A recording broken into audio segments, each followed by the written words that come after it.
Potentiality is what we can't even. We live in this world where, yes, we want to maximize our potential, but that's actually not the ceiling, that's the floor. But everyone's living above the neck, but trust is below the neck. It almost feels safer than trusting your intuition. How do we get out of our heads and get below our heads? Because everyone's busy being busy. And if you're not busy, you're lazy. Can I go and create space, time space, so I can go and have head space? The brain can't do nothing. So you have to give it a task, but give it an intentional task versus a reactional task. The brain is excellent at executing, but on concrete, not on concept. Precision in language changes behavior. Yep, curiosity for sure. Yeah, that leads to a lot of magic in my experience. Hey, everybody. Thanks for listening or watching. Today's guest is Sara Gilbert. She is a seasoned executive coach and founder of saragilbert.coach, where she partners with leaders, especially women entrepreneurs and corporate executives, to build confident, resilient leadership rooted in purpose and presence. With over 20 years of experience in organizational psychology and leadership development, Sara brings a relational, body-aware lens to coaching. She specializes in helping leaders navigate change, enhance team dynamics, and lead from authenticity. Sara's work offers practical guidance for entrepreneurs who want to lead with clarity, emotional intelligence, and sustainable impact. Welcome to the Total Entrepreneur, Mind, Body, Spirit, where we turn cutting-edge science into practical strategies for entrepreneurs. I'm your host, Dr. John Torrens, entrepreneur, Inc. 5000 honoree, and professor of entrepreneurial practice at Syracuse University's Whitman School of Management. Each episode, we dive into mental, physical, and spiritual health with expert guests, offering actionable insights to help you thrive and perform at your highest level. Let's get started. Sara Gilbert, welcome to the podcast. It is really, really great to have you. Thank you so much for having me. Well, so before we get into the work you're doing now, I'd love to hear a little bit more about your background and how you got here in the first place. It's by detour after detour after detour after probably another detour. I love it. That similar. Yes. I love that. So the original life plan was to be a kindergarten teacher. Loved it until I had to do activities in front of a group of 2-year-olds, which I was too shy to do. So I quit that because I was shy. Second life plan was to be a psychologist, and then figured I didn't want to do like the masters and the PhD. So then I wanted to work on the stock market exchange. And my professor at that point looked at me. He's like, "You're 5'4", 120 pounds. That is not going to happen on the market because nobody's going to see you." One thing morphed into another. I worked in many years in wealth management, but what I love about wealth management is the relationship and the human behavior about money. And then in 2010, I was seeing wealth advisors coming back from major coaching program and just continuing doing things the way that they used to do. And I was like, there's got to be a better way. Mm. So in 2010, I launched my business as a business consultant in the wealth management industry. So already, advisors who were in like the 100, 150 million under management. And, as I was working on the strategy, the business, at one point, I realized that the strategy is as good as the human behind it. So important. And that's really where I went all deep into human behavior, neuroscience. Like one thing that really grabbed me is psycholinguistics. So understanding the link between words and human behavior, which is my fascination today. So you talk about potentiality. Now, I'm kind of familiar with the term like in a physics, I guess, setting. Or how do you use it or how do you apply that term? So I make the difference between potential and potentiality, where potential is what you see, potentiality is what we can't even see. We live in this world where, yes, we want to maximize our potential, but that's actually not the ceiling, that's the floor, because we don't let that expansion of the magic that it can happen, the trust, the alignment, like all the invisible, take its step. So my biggest strength is seeing that potentiality in people and igniting that within people. Because it's all things that we say, oh, I can't, I shouldn't, I would have liked to, I would have none, and we limit ourselves. Or we reach a goal and we're like, well, that's it, and see that as a ceiling. And I'm like, no, we haven't even started. Right. And that's where potentiality, it's that exponential that kicks in. That's where the Yeah, the magic idea is. of exponentiality too, right, is important, right? Because we do approach things very linearly, and maybe it's our programming, maybe it's our education, but it is very common, right, to think you do this, then you do that, then you do that. You don't. There's no exponential thinking, I guess, sometimes. Well, yeah, and on a brain perspective is what keeps us safe. It's predictable. So the brain likes to stay in safety and predictability, so it's going to go linear. But the magic of life is not linear. So can we tap into that, allow that, which we tend not to? Yeah, and why is that? Why don't we tap into that, or why don't we allow it? Well, again, like, but let's go back to the brain. The brain's role is just to keep us alive, which means Hmm. it's in comfort zone, what it knows, what's familiar. There's clearly education, family, environment, like we want to, our quest is freedom, but we're seeking security. And they can't coexist. Hmm. That's interesting. Yeah, I've read somewhere that evolutionary biology doesn't really care about our happiness, right? We're not wired for that. We're wired to survive and propagate and that sort of thing. And those behaviors that make us good at that are often at odds with this, self-fulfillment and that kind of thing. Yeah. Yeah, because you have to trust what we don't know. We have to trust, but actually we do know because we have to trust in ourselves that we'll figure it out. Hmm. But like everyone's living above the neck, but trust is below the neck.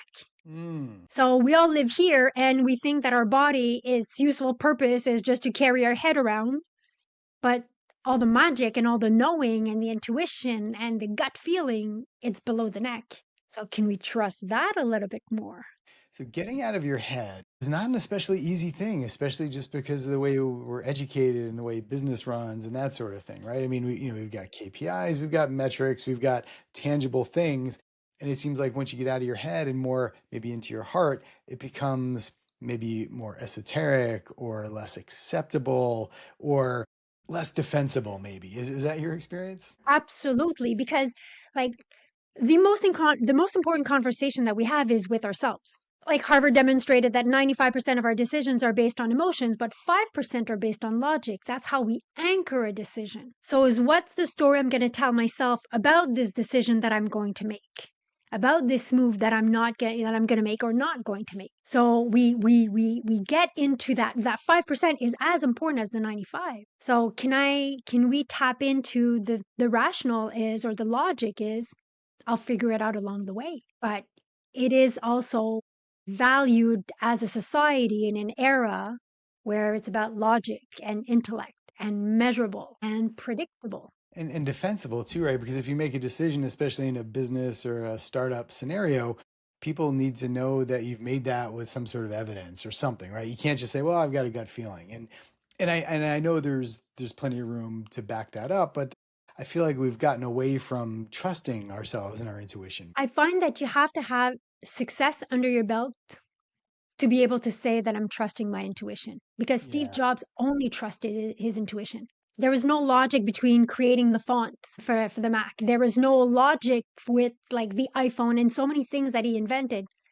But once you've got that credibility, then you can say, "Oh, I'm using my intuition." But there's like this credibility piece, which is all built on intuitions as well.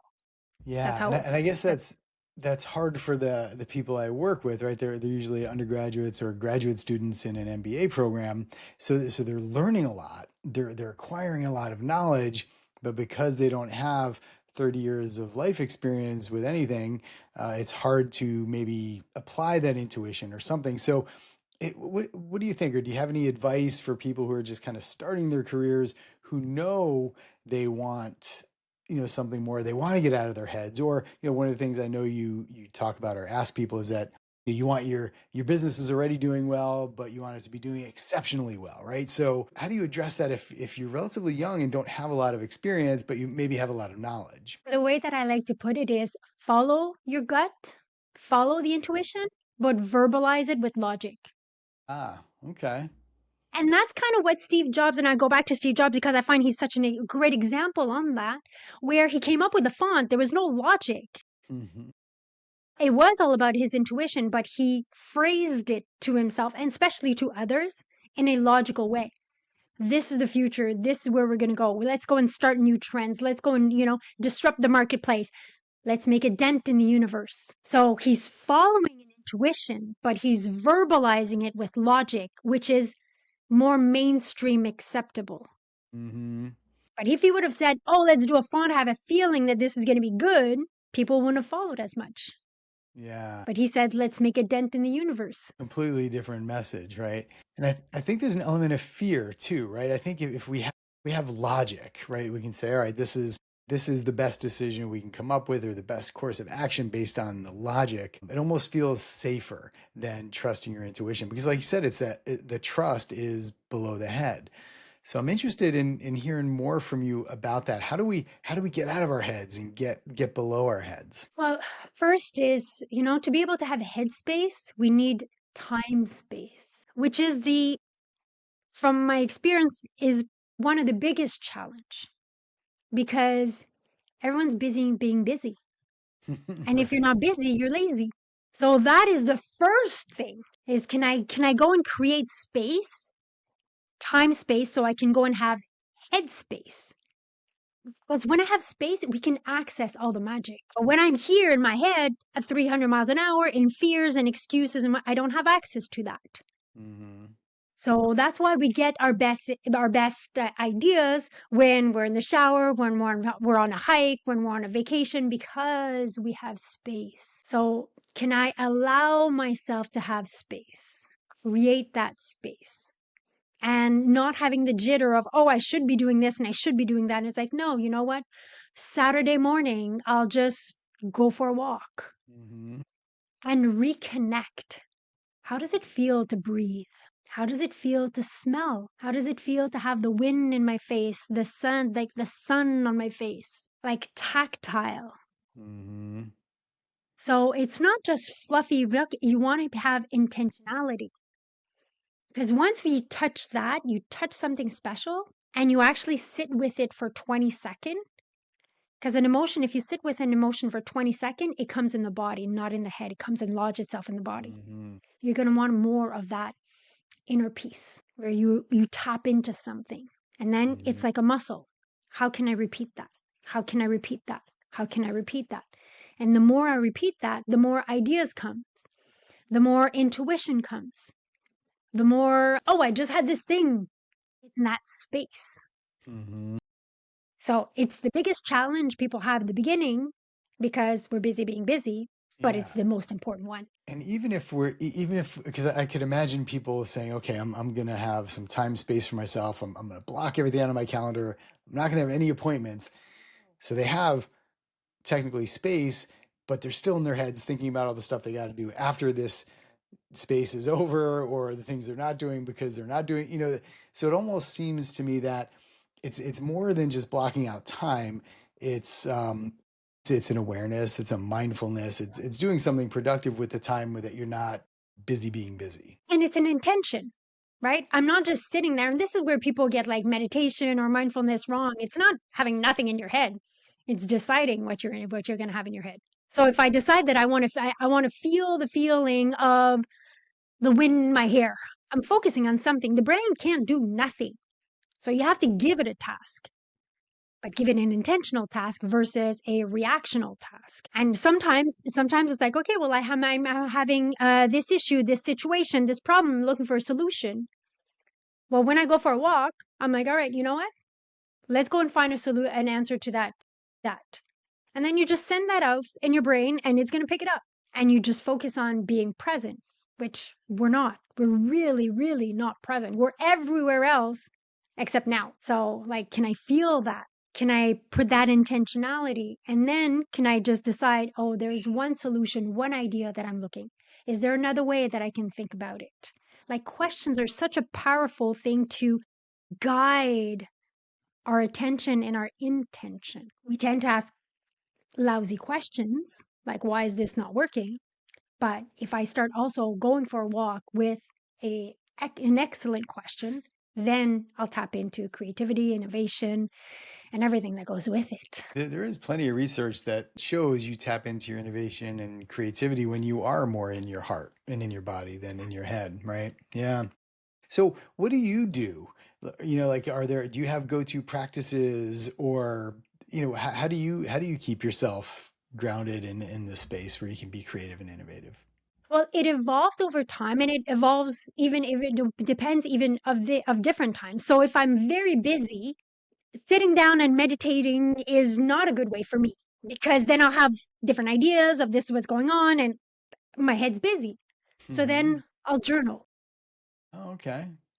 So finding different ways, like having a buffet is the best solution in my opinion. So either some like if I'm very busy, I'll go and journal because you can't write and think to thirty Right. thousand things at the same time. So that will focus. Sometimes I will go for a walk. Sometimes I will go for a swim. Sometimes I will go and meditate. Hmm.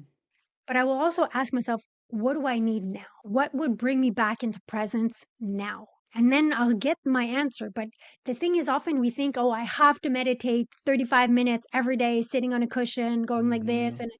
But there's Yeah. days where you get out of meditation and you're more exhausted than before. Yeah. Maybe journaling is the way. And so, some people, it's going running. That's how they come back into presence because Hmm. they have to get it out of their nervous system. Hmm.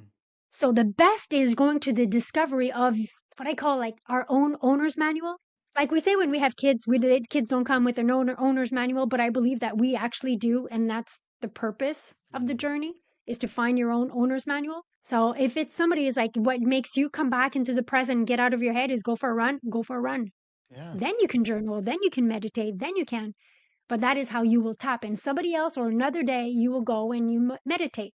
So Hmm. I'll journal, I'll go for a hike, I'll go for a swim, I'll meditate. Sometimes I'll just sit in my hammock. Hmm. That is what I need right now. So Yeah. I'll go back to that question is what do I need right now? What will Hmm. make me feel good right now? Yeah. Yeah, and it's a better way to ask it. So you talked earlier about the power of words and your interest in that. And I mean, it seems to me that we're our own worst enemy in terms of our self-talk and that sort of thing, right? But Oh, I'm for sure. interested in your perspective on how we can use words and the power of words to unlock what we're looking to unlock in ourselves. So the way that I see it is humans were just a bubble of emotions. We're seeking to satisfy an emotion all the time. Now, with these emotion, will create they'll trigger a story that we have, and that story, the more that we repeat that story, then that becomes a belief, and we know that beliefs guide our behaviors, and behaviors give us our results. So if we go at the root of the visible is words are absolutely everything. They Mm, tell exactly what's going on inside. That since we are below the neck, we're not feeling it, but above the neck, we are saying it. So I love asking myself, what's the story I'm telling myself right now? such an important question. Yeah. Like there's always a story going on, Mhm. and often it's many stories going on. And these will give us beliefs, our fears, everything that's causing interference between who I am and who I want to become. And that art of becoming starts by, deciding who I want to be and slowing down to see, okay, what is actually creating the interference? What's the story that I'm attaching to it? What's the perspective that I'm putting this? And from there, I can decide, and I can also catch what I'm saying. When somebody says, I'd like to do this, Hmm. I'd like to, what they're actually telling you is not a dream or a goal, it's a doubt Hmm. and a I'd like doubt to in do this, themselves. but I probably won't. Right? Yeah. That's the second part of the sentence that we don't say. Yeah. So when we're able to catch our own language and really go and observe, say, okay, well, what's really the conversation behind the conversation? I'd like to. Where's my doubt? I'll do this someday is a concept. And we speak in concept, but the brain understands in concrete. So I'll do this one day versus tomorrow I'm doing is not the same thing. Someday is a concept, it doesn't even exist. Tomorrow is a day. Hmm. It's So, measurable. Yeah. yes. more precise. And more precision that we bring in our language influences our behavior because the brain is excellent at executing, but on concrete, not on concept. Mm-hmm. So, people say, well, I want to be happy in life. It doesn't mean anything. What does happiness mean? What does this successful life mean? What does a fulfilled life mean? And Yeah. from there, we can take actions.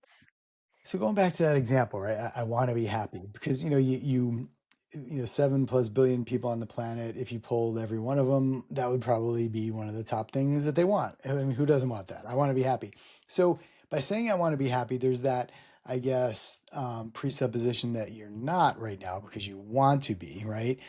Is it How different is it than or what could you do instead? Like, so instead of saying, hey, I want to be happy, everybody wants to be happy, is it a matter of just like finding something that does bring happiness? Like, hey, I'm really happy when, or this made me happy, or just noticing points throughout your day when you do experience that? Or how do you switch from I want to be to acknowledging that I already am, or I can be, or I'm becoming that? So there are two. Well, I'll separate this in two. So happiness is a feeling, Right. but at the end of this whole journey, there's fulfillment. So I want to make the distinction. So I want to be happy. Yes. And you've said it really well. It's like, that means that I'm assuming that I'm presupposition that I'm not happy now. So first is, are there things what brings me joy right now? What makes me happy right now? What makes me feel happy right now? Because to unlock the upward vortex of potentiality, it starts with fun, joy, happiness. Then we kick into creativity, innovation, right? That all goes in the same upward vortex. So the more that I see of things that make me happy, the more I will see the things that make me happy. So let's start there. Now, happiness is a state in the moment. What we are actually all seeking is a fulfilled life. And there's two needs that every human has, and it's evolution and contribution. If you think of everyone who is old grumpy person that you've met in your life, they're lacking either one or both of these things. They're not evolving and they're not contributing. Hmm. So this is something that we're all seeking. So this might sound strange, but there's a question that I ponder on a regular basis is, what do I want to tell myself on my deathbed? I want to tell myself that I've gave it everything I've got. I've got a theme for my life that's called adventure.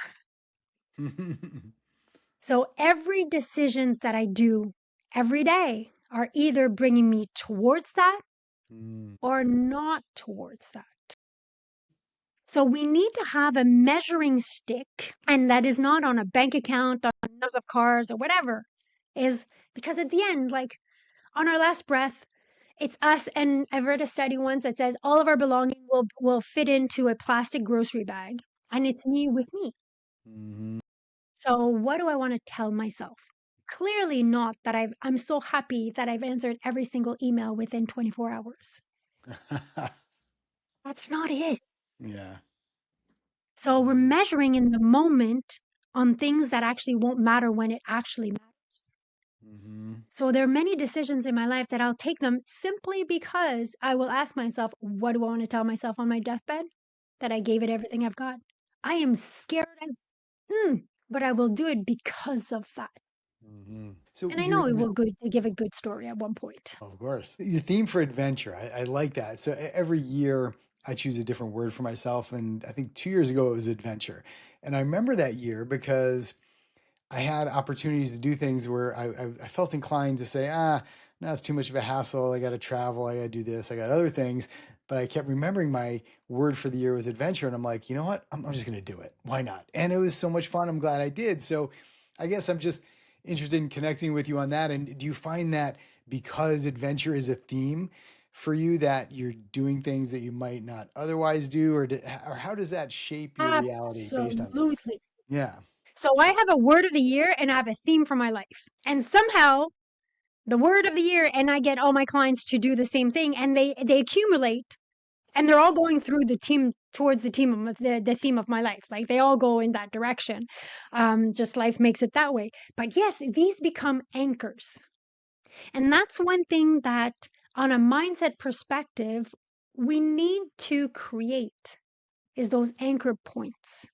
Because otherwise, the brain will take the anchor points of fears, the anchor points of society rules. It will hang on to something because that's safety. So if it's my life, my rules, then I need to create my anchor points. The word of the year, the theme for my life, what do I want to tell myself on the deathbed? Those are anchor points. So they filter decisions and action. What's your word for this year? Iconic. Wow, that's a great word. And I'm telling you, it is pushing me. Like I'm looking at the calendar, I'm looking the year going on. I'm like, all right, like if this is going to be iconic as a year, let's go. Let's do what I want to do. And I'm tapping into fun and creativity. And I'm like, why am I exactly doing this? I know it's gonna be fun, but I'm scared because I'm a really scary person. Like I'm afraid of everything. But if I don't have these anchors, I'm gonna stay in the comfort zone. Mm. And nobody on their deathbed says, I'm so happy I stayed in my comfort zone. Yeah, I think there's a difference between what the hedonic well-being, which is just seeking pleasure and just being okay, and eudaimonic well-being, right? Which is doing hard things because they bring you satisfaction. I think there's a lot of joy and satisfaction in doing hard things because, the outcome was there. And I think sometimes people mix that up, right? They think to experience these things, I just have to be sitting there in my pajamas on a pillow, whatever, right? And they discount the value of hard things, perhaps. I don't know if that's your experience or not. Well, that's the difference between pleasure Mm-hmm. and fulfillment. Yeah, yeah. So, and just by putting two words, and that's such a great exercise for the brain, just putting two words together, we're like, oh, okay, hold on, I have a choice now. What am I making? Am I seeking pleasure or am I seeking fulfillment? Yeah. Pleasure is now, it's just a moment. Fulfillment is the longer term.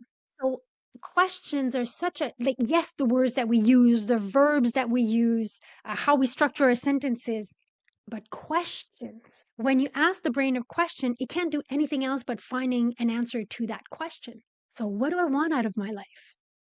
And I'm not looking, and this is where people get tripped up. And I was reading an article from Harvard that demonstrated that the first usage of AI right now is therapy. The second is organizing my life. And the third, finding my life purpose, which is amazing and sad at the same time. But that's another topic. But finding my life purpose is not a destination, it's a direction. Right. I'm seeking the right answer. When it's not the right answer, it's a direction that I'm looking. And that's where clarity comes in. It's from that direction. So and along the way is these anchor points of words, word of the year, theme of life. What do I want to tell myself like that's where we want to kick in. Mm-hmm. Understanding that two things, evolution, contribution. Yeah. When people come to you, I mean, they're probably coming to you because they need help with something. They have a problem that maybe they're hoping you can solve initially or something. But like, what's a normal presentation of a new client? Like, what are you seeing or what are they coming to you for? So on a business strategy point is that they already have a business and it's going well. Like they have an established business, but something's missing. They can't name it. 99% of the time they can't name it. They've covered the bases. Like I've checked the box, I've made the money, I've got the clients, but there's something missing. They've done all this stuff really well, right? Now they got to get down Yes. here. Yeah. They've lived above the neck and now they're like, it's still empty. And Yeah. I'm realizing that more money, more this won't make a difference. Mm-hmm. And this is where we tap into like the mission that we carry and understanding that the business or the profession, but the business is just a vehicle that contributes to the mission. So untangling those two to make sense of what they're doing.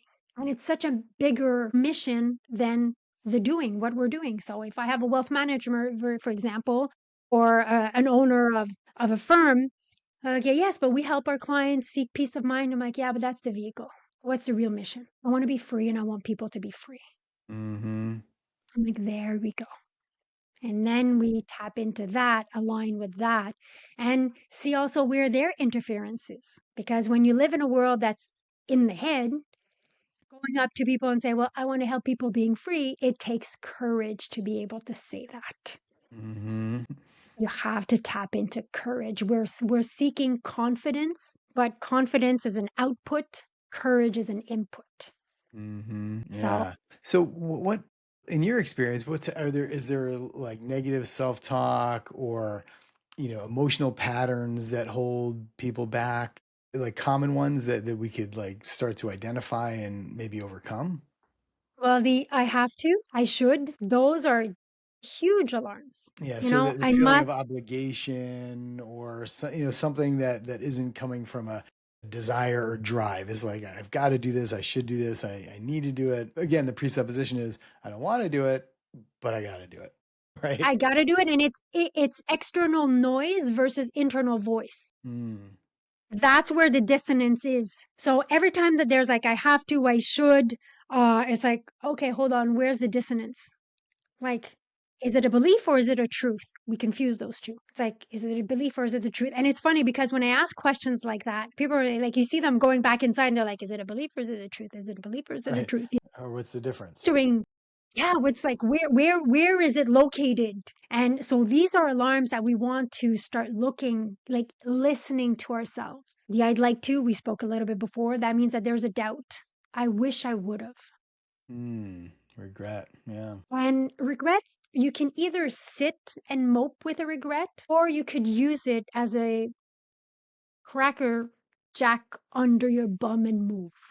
Because on my deathbed, I don't want to tell myself, I wish I would have. So, all these things we want to start paying attention. Like Joe Dispenza demonstrated that by the time we're 35, 95% of our behavior is on automatic. So by the time we're 35, we're zombies. Hmm. It's like, okay, no, is that really what I want? Yeah. So that's where, stepping back, slowing down, observing, listening, questioning with curiosity, not judgment. Hmm. The story I'm telling myself, the beliefs that I have, do I want to believe that? When people talk to me, understanding that everything that comes out of somebody's mouth are beliefs, that's it. Hmm. And they're sharing a belief with me. I get the choice to filter, do I want to take the belief or not take the belief? So we get to filter. And sometimes somebody will talk to me, and if it's a client for me, and they're trying to tell me like, but this I can't do this. This is not possible. That's not how we do it. And I'm like, interesting belief. I'll leave it with you. They have that reaction every time. They're like, dang, that zings. Because we're stopping that automatic, bringing intentionality, realigning. What do I want versus what's being said? Yeah. And I like that because you didn't tell him it was a silly belief or it's not true. You just said, "Hey, that's interesting. I'll let you think about that." And Yeah. it's like, Yeah. yeah, it's like, thank you. Like, I see emotions like a ball. Like, people are trying to give you a ball, and I'm like, I don't want to play. Thank you very much. I don't want it. Yeah. Yeah. So you mentioned Joe Dispenza. Yeah. Who are some of your other influences, or who are you reading? Like what bodies of work helped get you here? There is not a lot of work in terms of psycholinguistics. So one of my certification, because I have way too many letters after my name because I thought that I should do that and I had to do that. But Right. so I did my NLP training, and Okay. in Yeah. 36 hours of training, there's 1 hour on language. And for me, that was like, okay, hold on, there's something here. So, and that's where instead of taking courses or books on the language of influence to be able to influence others, I took it to how does this influence me? Which is a place to start. That's great. Yeah. Yes. And that's where everything starts. So, yes, Joe Dispenza to be able to come back to me. Mm-hmm. Like many people, I did also a lot of Tony Robbins Mm-hmm. because it stops patterns. The goal is like I've started this stuff. I was like already over 40. And like I wish, and that's one of my biggest dreams is that people wake up before that. Mm-hmm. So I have 2 teenagers who I pay to read books on attachment styles, Yeah. on linguistics, like on all those self-development, different modalities to bring more self-awareness. So That's anything yeah. that you can take as a self-awareness, not to put a label, but to bring Mm-hmm. in curiosity. Yeah. Curiosity for sure. Yeah. That leads to a lot of magic in my experience for sure. Yeah. It's my favorite word. Yeah. It's curiosity. Like, can I tap into this with curiosity? And it's like, oh, that's interesting. Like the attachment style that I have on, like anxious attachment style, that's how it's showing up. Instead of saying I'm taking on the label of, oh, I have an anxious attachment style, then I can take it as something that's not my identity, and just say, oh, that style, that's how it's influencing me right now, then I'm back in the driver's seat. So these I am statements are also some of the most important ones because, on a brain perspective, everything that follows I am is a command. I am versus I should. Right? Versus Yeah. I am versus I should, or I versus want or I will, or yeah, yes, something like that. I Yeah. decide, I have to versus I don't want to. Mm-hmm. I Wow. decide to. So, yes, it's precision in language changes behavior. Yes. Well, Sarah, if people are interested in learning more about you and your work, how do they find you? So, everything is on my website. I offer definitely do speaking coaching, and I also have different programs that people can tap into to be able to bring awareness on language either for themselves or when in an influence. So my website is saragilbert.coach, and everything can be found there really easily. Thank you so much for being here with us today. I appreciate it, and I hope the audience gets a lot out of it. Thank you. Thank you so much for having me. Thank you so much for listening to the Total Entrepreneur Mind, Body, Spirit podcast. If you liked what you heard or heard something interesting today, please give us a like, share a comment, or better yet, subscribe to the podcast. Thank you.